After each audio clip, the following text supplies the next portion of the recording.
Rich Rodriguez has already done something at Arizona he could never do at Michigan. That's win a bowl game. With additional wins over USC and Oklahoma State, what can we expect for an encore? Managing editor Pete Futak joins us, and Michigan appears to be better off, Pete, with Brady Hoke. Arizona appears to be better off with Rich Rodriguez.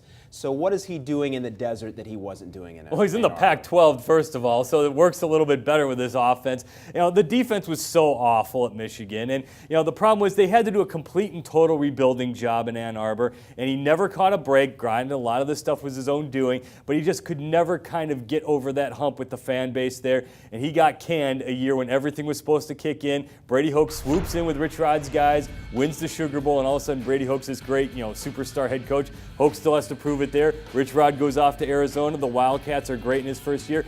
Pretty much the same issue is going to be at Arizona that he had at Michigan. The defense is still going to be lousy. However, that offense is going to be able to bomb away, run all over teams, and they're going to put up massive numbers, win wild shootouts. And again, it's the Pac-12, not the Big Ten, so you can do that in there. Okay, so on offense, you touched on. No Matt Scott, he's gone. Carey is back in the backfield if he can stay out of legal trouble. Is number 25 a legitimate Heisman Trophy candidate? He is, because of the numbers. And, Steve Slayton was never really a Heisman candidate at West Virginia. And, Rich Rod's numbers are a little bit inflated with his teams. But Carey is a fantastic back. He's a legitimate NFL talent. Austin Hill at wide receiver is going to explode as well. They're going to be just fine at quarterback. The offensive line is going to be good. This offense is going to crank out 500 yards a game. They're going to put up lots and lots of points. And again, it's all about that defense. All it has to do is hold serve. Carey's going to put up humongous numbers. The offense is going to be great, and these games are going to be lots and lots of fun. You mentioned the Rich Rodriguez defense at Michigan. Just couldn't quite get there with the Wolverines. Last year, Arizona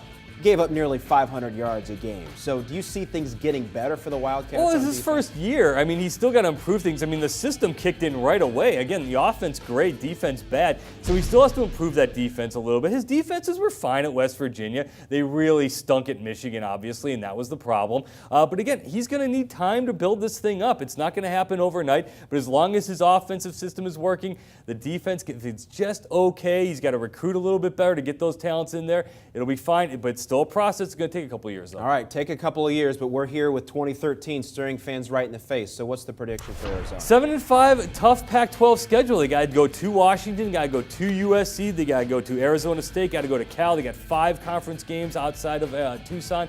The non-conference game scheduled nice and squishy. They get the UNLVs of the world to build things up, get a nice base of wins down. But that Pac-12 South is going to be brutal this season. They're going to have to come up with a couple upsets over a UCLA, maybe potentially Arizona State down the road. But it's going to be a tough year. Better team, but 7-5, maybe 8-4 at best. All right, Pete, thanks very much. To check out Arizona's rival ASU, be sure to check out Pete's prediction only on CampusInsiders.com.